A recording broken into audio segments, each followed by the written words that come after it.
Bismillahirrahmanirrahim. Assalamualaikum warahmatullahi wabarakatuh.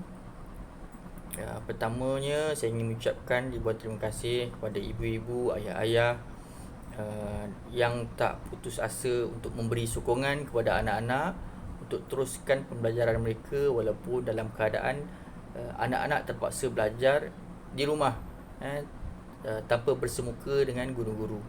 Dan juga terima kasih juga kepada murid-murid yang terus menerus tanpa rasa putus asa untuk terus belajar walaupun dalam keadaan tak bersemuka dengan guru-guru di sekolah. Belajar di rumah, teruskan juga belajar di rumah. Baik, untuk hari ini kita akan masuk tajuk jiran sepakat membawa berkat, iaitu adab kita berjiran. Jadi untuk tu murid-murid boleh buka buku teks pendidikan Islam muka surat 174. Teks muka surat 174. Jadi sementara murid-murid buka buku teks muka surat 174, kita baca dulu pengertian jiran. Jiran ialah orang yang tinggal berhampiran dengan rumah seseorang dan disebut juga tetangga. Yang ni semua sudah sedia maklum. Orang yang duduk berdekatan dengan rumah kita, kita panggil dia jiran. Sebelah kiri ke, sebelah kanan ke, rumah di hadapan ke, rumah belakang ke, itu kita panggil dia jiran. Ni jiran aku, ni jiran aku. Yang berdekatan dengan rumah. Bukan maksud dia jiran orang tu duduk di Tanjung Karang, kita duduk di Sekincang, kita panggil jiran. Yang kalau contoh dalam taman, okey, tu kita panggil jiran lah. Sekampung, tu kita panggil juga dia sebagai jiran. Baik.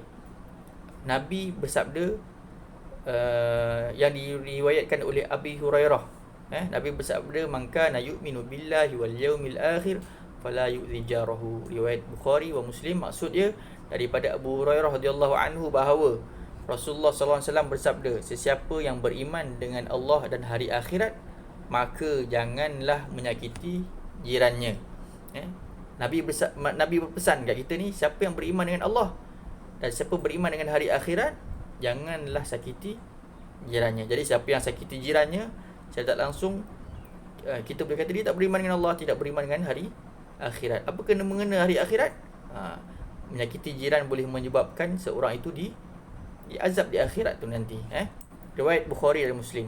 Berdasarkan hadis di atas, seorang Muslim wajib beradab dengan jirannya tanpa mengira agama dan bangsa, bahkan menyakiti mereka hukumnya haram dan berdosa. Kita sebut dah tadi, beriman dengan Allah, beriman dengan hari akhirat, dia takkan sakiti jiran. Apabila disakiti jiran, berdosa. Hari akhirat nanti akan diazab oleh Allah disebabkan dosa kita menyakiti jiran itu. Baik. Kat bawah tu dia ada gambar minda tu. Apakah yang akan terjadi jika kamu tinggal bersendirian? Apa terjadi? Andai kata kita hadapi masalah, dengan siapa kita nak minta tolong, kan? Orang semua jauh-jauh, dengan siapa kita nak bersembang, bermasyarakat dan sebagainya. Masalah kalau kita hidup sendirian ni. Nak tak nak, kita mesti hidup berjiran, bermasyarakat. Nabi pun bermasyarakat, menyatu padukan, mempersaudarakan Aus dan Khazraj, mempersaudarakan Muhajirin dan Ansar, hidup bermasyarakat. Baik. Seterusnya muka surat 175, adab. Yang ni kita nak tahu, apakah adab-adab kita berjiran, hak jiran yang perlu kita tunai. Dan andai kata hak jiran kita tunai, jiran pula tunai hak kita, hidup kita bermasyarakat itu akan jadi aman dan damai. Perbuatan. Dari segi perbuatan, menghormati adat, budaya dan agama masing-masing. Ada yang jiran itu bukan orang Melayu, bukan sama bangsa, bukan sama agama, berlainan lah dia punya adat, berlainan juga dia punya budaya. Begitu juga dengan agama dia berbeza, kan? Kita hormati dia. Allah sebut dalam Al-Quran, lakum dinukum waliyadin, kamu dengan agama kamu, aku agama aku. Jadi kita jangan kata, kita jangan provoke apa-apa. Dia nak buat dia punya agama, buat. Kita buat keagamaan kita buat. Adat dia buat. Jangan kita petikai, jangan kita mencetuskan sebarang perbalahan. Baik. Yang kedua, tidak menyakiti jiran. Ini dari banyak sudut lah. Menyakiti jiran ni, tak layan dia pun sama juga menyakiti jiran. Mengumpat dia pun sama juga menyakiti jiran. Sampah kita sapu sampah sampai kat depan, kita letak sampah tu dekat halaman rumah dia, kita jiran. Nombor 3, menziarahi jiran ketika sakit. Yang ni biasa Nabi buat. Walaupun orang yang menyakiti dia sendiri, dia pergi ziarah juga. Orang yang selalu kacau Nabi ziarah dia ketika orang itu sakit. Nombor 4, memberikan pertolongan jika diperlukan. Nombor 5, melebihkan sedikit masakan dan memberikannya kepada jiran. Ini salah satulah daripada kita nak memupuk ukhuwah antara kita dengan jiran. Melebihkan sedikit masakan. Kita bagi hari ni, bagi dia, nanti minggu depan ke bulan depan bagi kita pula, saling-saling macam tu. Tidak mengganggu ketenteraman jiran. Ini macam mana? Ini contoh dia, kita dengar lagu kan, dengar lagu ataupun tengok TV ke apa ke, kita buka dia punya speaker tu kuat-kuat, sedangkan jiran waktu petang tu nak tidur, yang kacau dia. Ataupun kita buat benda-benda lain lagi yang menyebabkan ganggu ketenteraman dia. Tidak mengganggu ketenteraman jiran lah. Ingat, sama kita hidup berjiran, bukan kita hidup berseorangan. Bukan dalam hutan seorang-seorang, dalam hutan pun ada adab dia juga. Lagikan pula hidup berjiran dengan sama-sama manusia. Dan seterusnya, saling memaafkan kesalahan dan bertolak ansur. Okey, dari sudut percakapan, apa dia?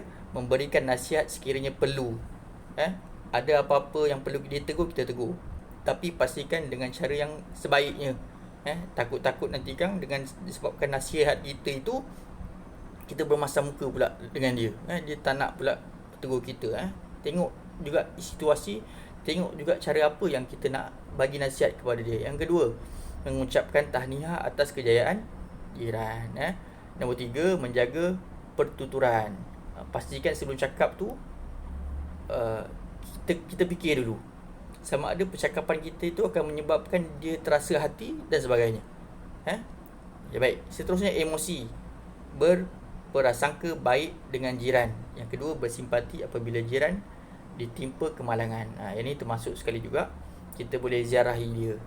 Ada apa-apa masalah ke, kita jumpa dia. Dengar jiran ditimpa kemalangan, kita pergi ziarah, tengok dia. Tapi jangan terlalu lama lah, jangan duduk selama lama. Kita ziarah ni, adab ziarah pun ada juga. Apakah adab ziarah? Salah satu daripadanya, jangan terlalu lama ziarah jiran yang sakit tu. Baik. Itu dari sudut hak dia. Ini contoh yang kita boleh ambil daripada kehidupan Nabi. Nabi pun juga berjiran, dan juga Nabi mengamalkan adab-adab berjiran. Kita ni adab yang kita laksanakan ini adalah berdasarkan kepada apa yang Nabi buat. Baik. Berbuat baik dengan jiran. Rasulullah SAW sentiasa berbuat baik dengan jiran dan tidak pernah menyakiti mereka walaupun jirannya seorang Yahudi. Bermakna jiran dia tu berlainan agama, pun Nabi tidak pernah menyakiti dia. Hormat akan agama dia, orang hormat dengan agama Nabi. Walaupun juga orang yang berlainan agama jiran dia sendiri menyakiti dia, sama juga dia akan berbuat baik dengan jiran dia. Yang kedua, peka dengan kebajikan jiran. Apabila memasak makanan, Rasulullah SAW menggalakkan kita memberikan sedikit makanan kepada jiran, terutamanya apabila berlaku kematian dan musibah. Nabi menggalakkan untuk kita masak makanan dan berikan kepada jiran. Kalau contoh biasa pun, contoh kalau kita nak bagi jiran makan, masak lebih sikit, lauk tu bagi kepada jiran. Itu satu. Dan juga dalam ni kalau kita tengok, dikata kat situ, terutama apabila berlaku kematian dan musibah. Yang berlaku dekat masyarakat kita sekarang ni terbalik. Apabila jiran itu terjadinya kematian di rumah jiran, apa yang berlaku? Jiran itu kena masak, kita datang rumah jiran yang berlaku kematian tu, kita makan rumah dia. Itu salah satu daripada yang bercanggah dengan apa yang Nabi suruh. Nabi suruh apabila contoh dia jiran kita tu ada kematian, mak dia meninggal, ayah dia meninggal dan sebagainya meninggal, kita masak dan beri dia makan. Sepatutnya macam tu. Bukan dia pula kena masak untuk beri kita makan. Terbalik. Moga nanti akan datang, kalau berlaku kepada murid tahun 4 dan 5 ke apa ke, jiran dia meninggal, akan datang, kita dah tahu dah peranan kita sebagai jiran apa dia. Mestilah kita kena masak beri dia makan, bukan dia yang masak untuk bagi kita makan. Terbalik. Yang Nabi ajar lain, tapi yang kita buat tu berlainan. Dan juga harap-harap ibu-ibu, ayah-ayah juga boleh ubah kita punya adat ni. Ni mungkin salah satu adat. Ubah kita punya adat supaya menepati dengan apa yang Nabi ajar. Yang kedua, Rasulullah SAW melarang kita membiarkan jiran berada dalam kelaparan sedangkan kita kekenyangan. Ini kalau dalam contoh dalam keadaan COVID ni, mungkin ada jiran-jiran kita yang ada masalah makanan, ada masalah putusnya bahan-bahan makanan, lapar, kena perhatikanlah. Pastikan jangan sampai ada jiran kita yang lapar sedangkan kita terlalu kenyang. Andai kata berlaku seperti itu, kita akan menjawab di akhirat nanti. Allah akan tanya, kenapa kau terlalu kenyang sedangkan jiran kau ada yang lapar? Pastikan jiran-jiran kita tak ada sampai tahap macam tu. Okey, baik.